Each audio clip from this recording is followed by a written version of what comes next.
就係大家都中意大隻同靚仔咯。Let's say 可能屋企人又係啦，咁你得唔得？最好唔好啦，唔使俾啲特別嘅 treatment我，你唔需要對我好好。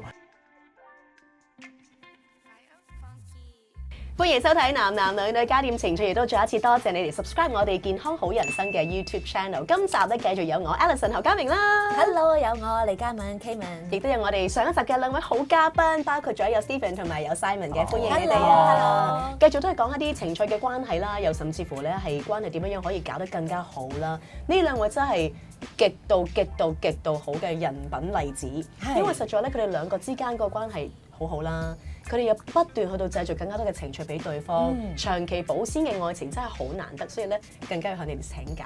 不過除此之外咧，我都想講下，譬如有啲我哋大家都受用嘅東西，譬如話你哋喺結婚前後嗰個轉變咧，唔係話太大嘅，係因為你哋本身已經住埋咗一齊，係好早就已經一齊住咗。點解會咁快就可以知道？咦，就係認定對方嘅咧？其實我哋真係好快，我哋差唔多諗1個月內都一齊住嘅，哇！一齊咗1個月內都一齊住，係啦。咁跟住其實講我先啦。咁我咧其實即係因為其實我本身即係都有翻啲年紀啦，咁睇唔出喎。咁咧真係揀一個之前揀拍拖都會有一啲即係我自己想要嘅條件，即係喺裏邊啦。咁咧就跟住遇到佢嘅時候，真係覺得好啱我。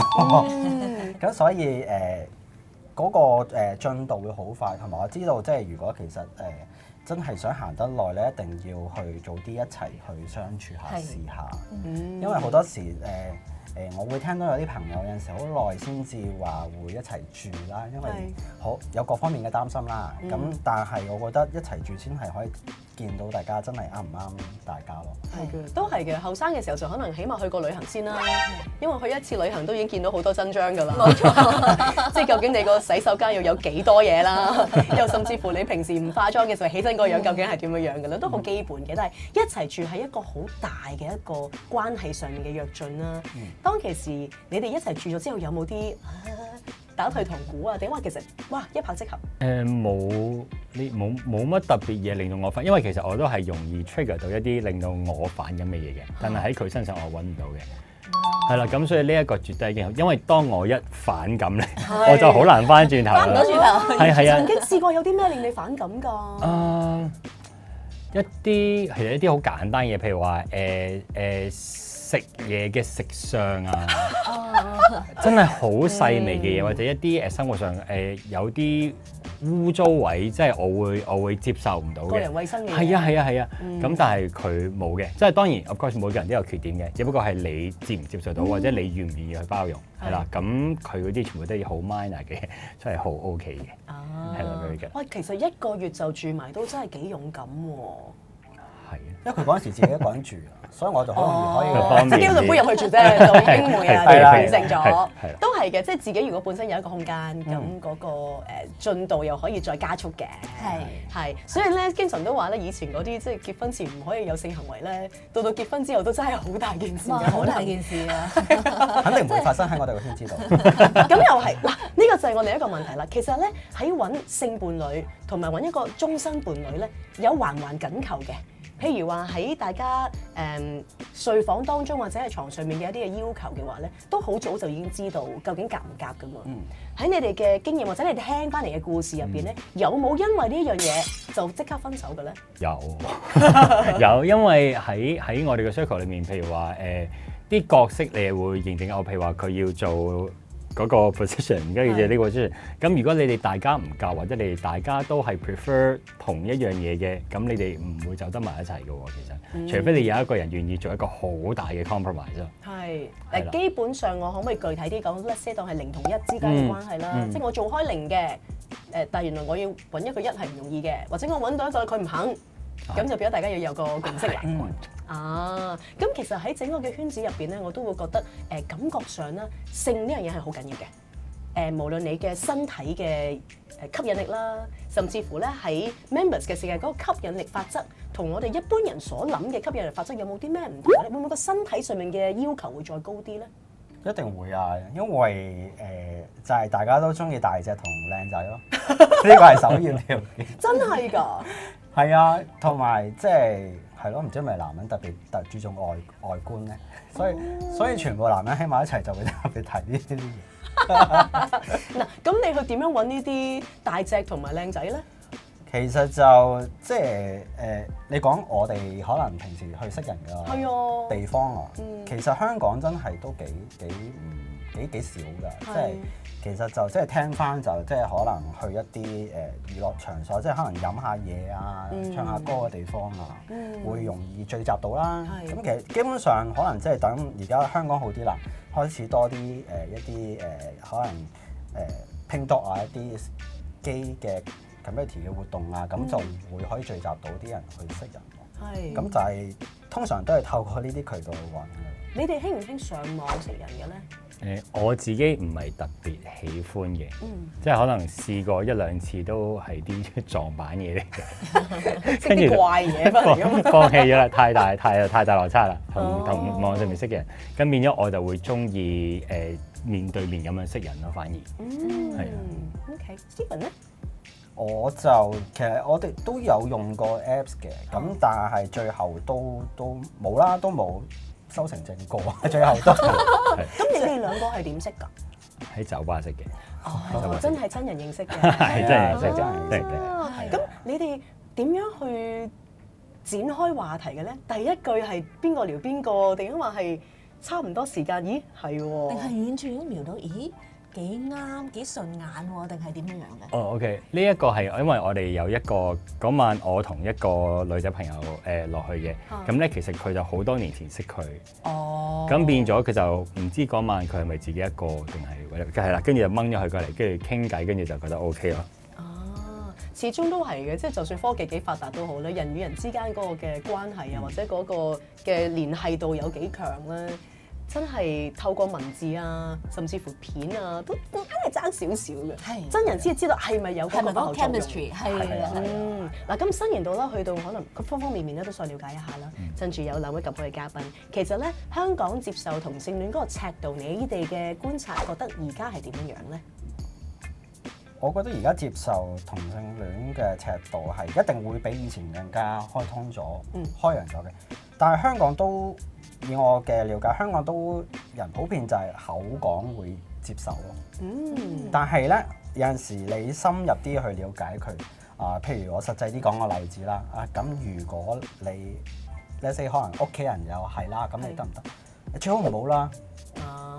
可能真係問到啲父母，如果你個仔或者你個女係，咁就好直接會咁樣有嘅答案。係啊，咁就我會覺得就係可能。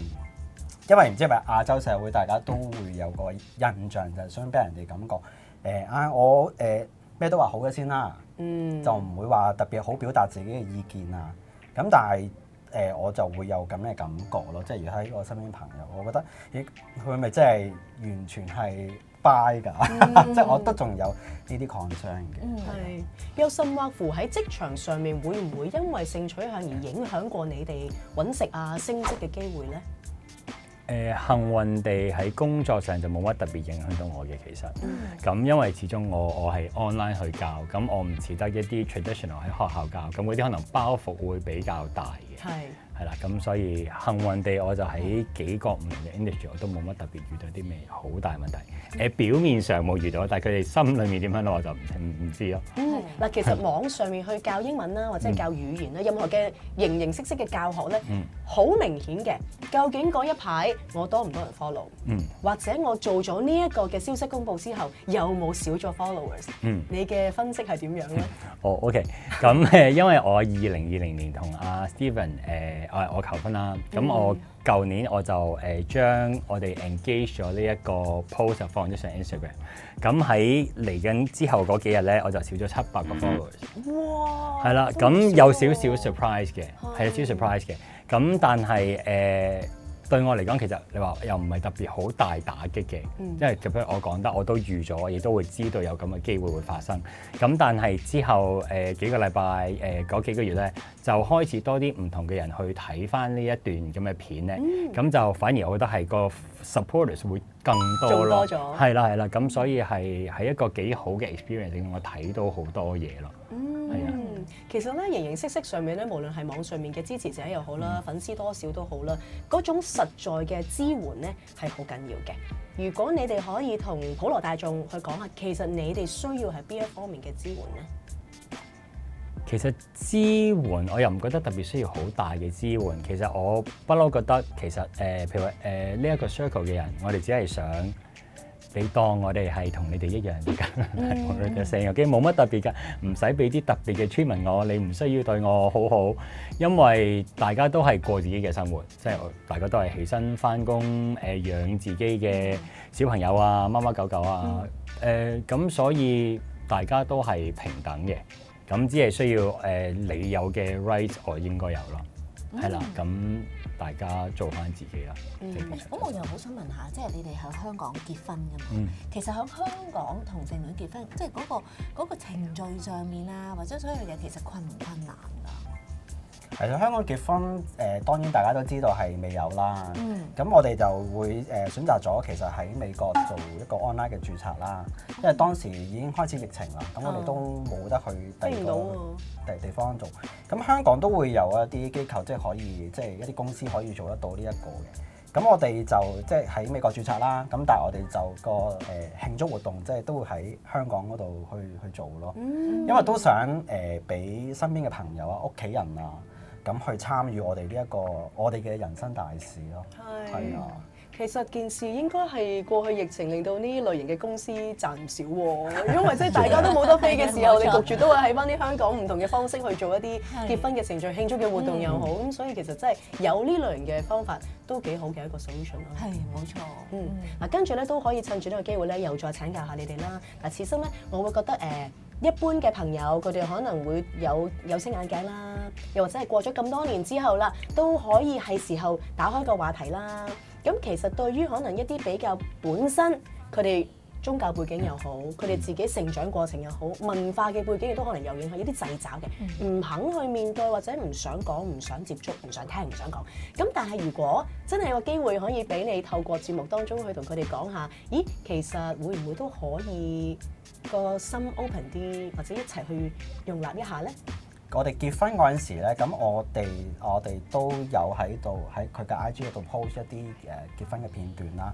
咁其實我都想話俾好多人聽，其實如果大家係去 judge 一樣嘢接唔接納嘅時候，你不妨去了解多啲，我哋究竟發生緊一啲咩事啊？即係我哋做緊嘅嘢同你做緊嘅嘢有咩唔一樣？而先去判斷嗰件事係唔係要接受或者啱與錯咯。因為譬如我哋擺咗 IG 嘅時候咧，咁其實好多包括一啲長輩級啊、媽媽啊、唔同國籍嘅人啊，咁都有留言就係話啊，你即係多謝我哋令到佢了解多咗。兩個男仔喺一齊究竟係咩嘅一回事？原來佢睇到我哋，可能我哋都會擺一啲生活嘅片段啦。其實我哋一樣係每日食飯、放狗，會飲杯嘢，會去飲個下午茶一樣。即係其實當佢哋了解咗、知道咗嘅時候，其實原來都唔係一件令到佢會覺得咁特別嘅事咯。係啊，呢個係我哋都幾感動啊！即係我哋結咗婚嗰陣時嗰啲片段下邊嘅留言真係好多，係好感動。可以再補充多少少。咁我覺得喺個平台度 announce 咗個婚禮啦，即係出埋婚禮嘅片嘅時候，幸運地，譬如話有啲媽媽有 send message 俾我啦，即係可能話其實我自己小朋友本來佢嘅小朋友都係可能係 lesbian 嚟嘅，咁但係我睇咗你嘅 channel， 我開始慢慢開始嗰個知道多咗，亦都感覺接受得多啲咯。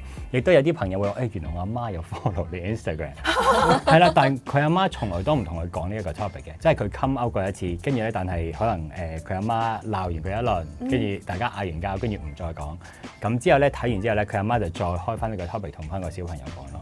就係係啊，咁我覺得可以做到呢一方面嘅 education，我覺得係好好咯，我覺得。係啊，亦都希望睇過呢一集嘅你有感動嘅話，都可以留低，又甚至乎係 forward 俾你中意嘅人，等佢哋都可以終生受用。打開呢個話題係最緊要嘅第一步嚟嘅，所以再一次多謝 Stephen，再一次多謝 Simon，你哋好好嘅一個分享，多謝晒你。咁我哋下個星期咧繼續再見啦噃，有啲咩問題嘅話可以 WhatsApp 俾我哋或者 email 俾我哋得㗎。下個禮拜男男女女加點情趣，再見啦！